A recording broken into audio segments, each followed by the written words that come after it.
Recently, I was at my grandma's old place and I found this table up in the attic and I instantly fell in love with it. It is absolutely 100% my style. My mom let me take it home and we have it here today to use as inspiration for a new table. I'm gonna show you some techniques that you've never seen before that came out of experimentation, and this video is brought to us by Squarespace. I believe this falls into the vintage atomic age category of furniture, which is a whole rabbit hole that we're gonna have to explore in the future. I have looked everywhere and I can't find a brand name or markings anywhere on there, so I don't think it is of any value. I'm gonna take it apart, fix it up, and polish it, but that's not the point of this video. The point of this video is to take it and use it as inspiration for my own version of this guy. And when I say inspired by, I mean, we're gonna just straight up copy and steal the shapes and everything here. Good artist copy, great artist steal. We are back from KenCraft. I got this piece of basswood. I've never worked with basswood, but apparently it's really easy to turn. So we're going to turn it on the lathe, but the first thing I need to do is set my blade to 45 degrees because that'll save me a lot of work on the lathe. The lathe is just really messy. My shop is carpeted. The lathe and my carpeted shop don't seem to work together. I don't have good dust collection for the lathe, so we're just gonna cut off the edges here.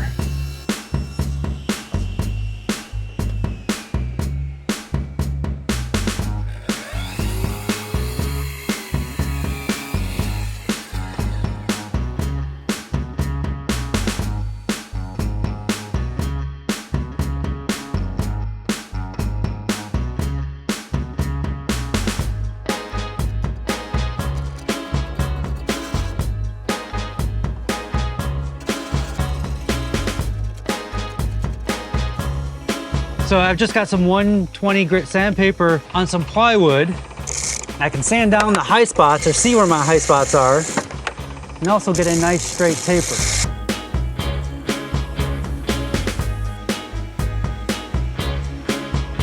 The legs are going to be attached at an angle. So to get that angle on there, I'm going to take my little digital angle gauge and I'm going to zero it out, and then I'm gonna set that up here.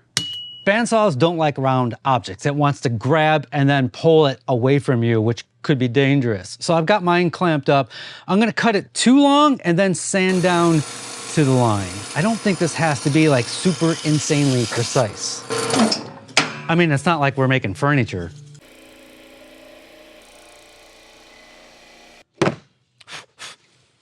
Decades of dust. I'm not gonna redraw this. Somebody's already done the work. It's already perfect. So I'm just gonna trace this onto here.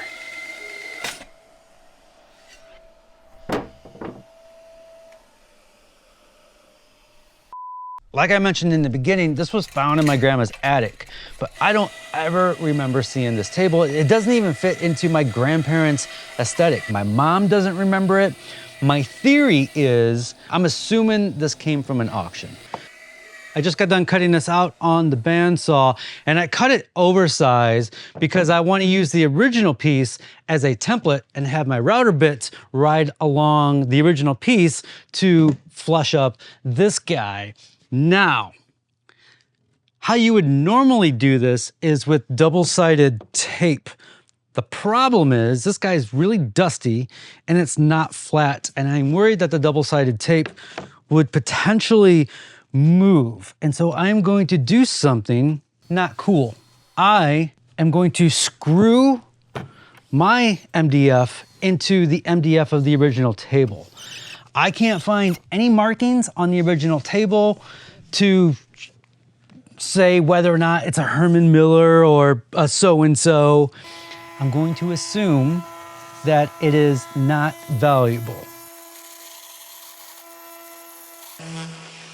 All right, so first we need to find a way to attach the legs to here. And I'm going to do that. I'm gonna use the big old metal fab to cut out the plates.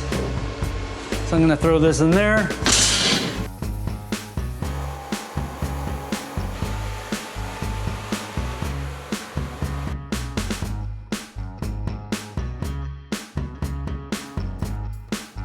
For the top, I could go typical prosciutto style and do all the different color veneers. I've done that 100 times. I want to try new things, and so today we're gonna do a little experiment. I have this piece of fabric that I have in the closet here, and I'm gonna see if we can pour epoxy over this to see what this looks like. If it was a little bit smaller, I would print something out on my printer like I did with the guitar last year. This could be overkill, but I know when you paint MDF, the MDF just wants to soak up all the paint. And since we're going to pour epoxy on it, I think I need to seal it off. So I just got some homemade shellac here, and I'm gonna seal it with that. I could look it up, but it's more fun to fail on your own, because then it sticks with you and you learn to hate life a little bit more. And the people who hate life are the ones that make cool shit. We were debating, do I put the fabric down and then pour epoxy over it? Or do I put epoxy on there and put the fabric over it? I do not know. I started mixing the epoxy and I was not ready. We didn't have the vacuum bag ready. We didn't have the protective plastic sheet to go over top of it ready. I don't have this ready.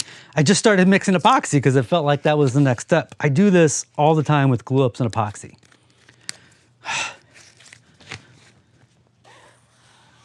I'm kind of thinking I should have put a layer of epoxy down first. I can't tell if it's soaking into the MDF or if it's just soaking into the fabric, but it's soaking into something. I got this special plastic. It's just for resin.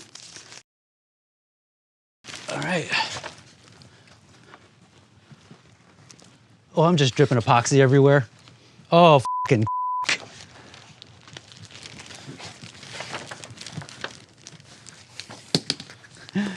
I didn't think that through.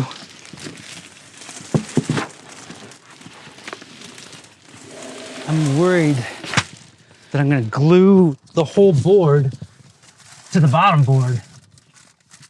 I think I need that other sheet of plastic. I didn't really think this through. I believe the first thing I said to Jefferson today is, I don't know what I'm doing. That holds true. Yep, needs mesh, needs the mesh.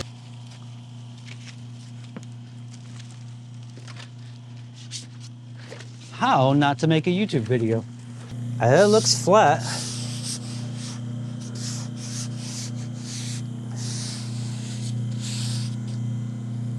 I wonder,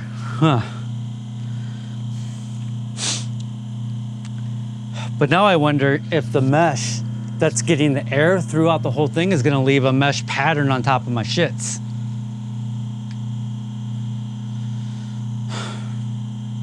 I don't like it. No mesh. No mesh. We're just gonna hope we can get all the air out.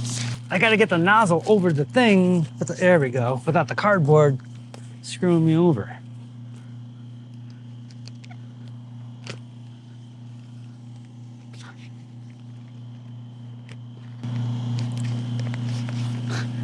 And while I'm struggling to get this bed closed, let me tell you about today's sponsor, and that is Squarespace. I have been using Squarespace for over a decade. We're getting like close to 12 years now. Funny how my mood changed when I go into something that I know how to do. I don't want it right there. It's just gonna suck epoxy through into the machine. With Squarespace, you can sell both digital and physical items, which is what I do. There are a number of integrations. Like, let's say you want to use a third-party company for your merch, like what I do, Printful. There's an integration that works with Printful seamlessly, keeps track of all my inventories, ships everything for me, works great. You need a calendar for people to book time with you? Squarespace has got you. There are a number of beautiful templates to get you started on Squarespace. I'm just using their default template, and then I've modified it with my own colors and fonts. I rearranged the layout to work with what I wanted, and I was able to make the default template look unique to me. Not too long ago, I started doing not a rebranding, but a debranding. I've been removing the branding and just going by my name and removing the colors and the logos. It was like 2 minutes. Logging in, checking my orders, and like, oh, let's remove the logo and change the colors. It was so simple and easy. And that is the great thing about Squarespace. Oh, that is looking good. Okay, I think we're doing it right. What do you think? I think this is gonna work. That was stressful. I think it's gonna work. So, visit squarespace.com, and when you're ready to launch, visit squarespace.com/makesomething, or use the promo code MAKESOMETHING at checkout to save 10% off your first purchase of a website or domain. All right, we're gonna let this sit for a couple hours. We're gonna come back to it.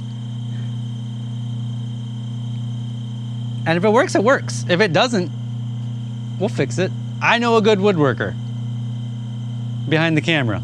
That was nuts. Yeah, that was nuts.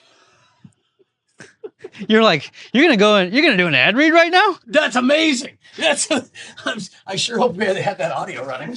It has been a few hours. You hear that? It looks fine. I was probably panicking for no good reason.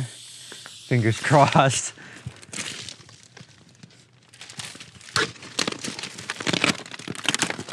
Okay, nothing's glued permanently.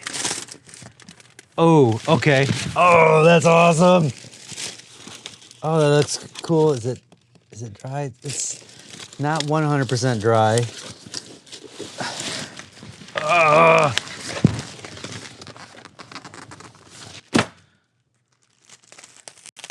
Okay. Getting ready to do the second pour. I'm not gonna touch the surface at all because some of the epoxy got pulled underneath the fabric and the texture of the fabric is there. And that's probably from using the MDF and maybe it just not being sealed enough. I don't have any walls on the side of my bench, but I don't think there's enough epoxy for it to drip over. It's the next day. It's been about 12 hours since that second pour, and I get to move on. Normally, if I was going to work with this, I would let it sit for a couple more days for that epoxy to totally cure. But I know that I'm gonna have to buff and shine the top surface again. So it's not totally cured and there's one little flaw in the epoxy. And that's gonna be okay. So it's gonna scratch easily for right now, but we're gonna trim the rest of this off and then we're gonna edge band it. But that came out really, really good. Apparently I was stressing out about nothing. I sanded off the excess epoxy and fabric, but when you hand sand it, it's not perfectly flat and not a perfect 90-degree angle. So in here, I have what is typically a flush cut trim bit, but I put a smaller bearing on the top, so that bearing's gonna ride along the edge and it should take off just a 1/16 of an inch all the way around, and then we can flip it over, use it as a normal flush cut trim bit, and then finish it off. So on the previous going around, my board lifted up and it created a little divot on the bottom here, but it wasn't on top. So I didn't think anything of it, no big deal. But that divot on the bottom, with the second pass, the bearing is on the bottom, hit that divot, and we did this. I cut up some, what I believe is white oak, to use as edge banding. I have regular edge banding, but I don't like the iron-on edge banding because you sand through it and it just, you can see the glue seam on there. It never looks good.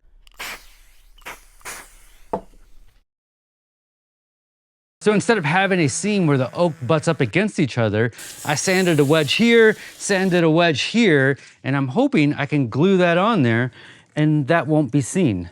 The seam won't be seen. I didn't have oak long enough to go all the way around, so it's taken 2 pieces. And the short piece is gonna have a hard time wrapping around this curve. So to give myself a fighting chance, I'm gonna wet it down, and then I am going to use this wood bender that's made for acoustic guitars.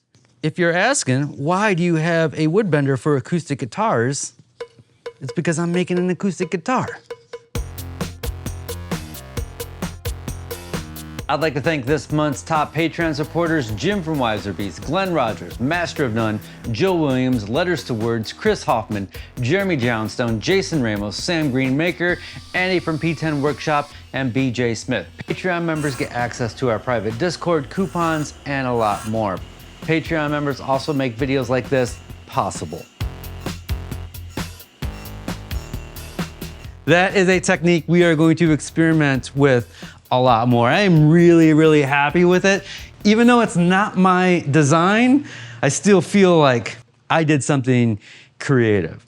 I have not rehabbed the original table. Part of me wants to modify it in some sort of cool way. So if you have any suggestions for me on how to modify it into a bigger table or something completely different, which I think is even more cool, give me some ideas down in the comments. If you want to see a video on how I made this chair and that arrow, I'll have links to those videos right here.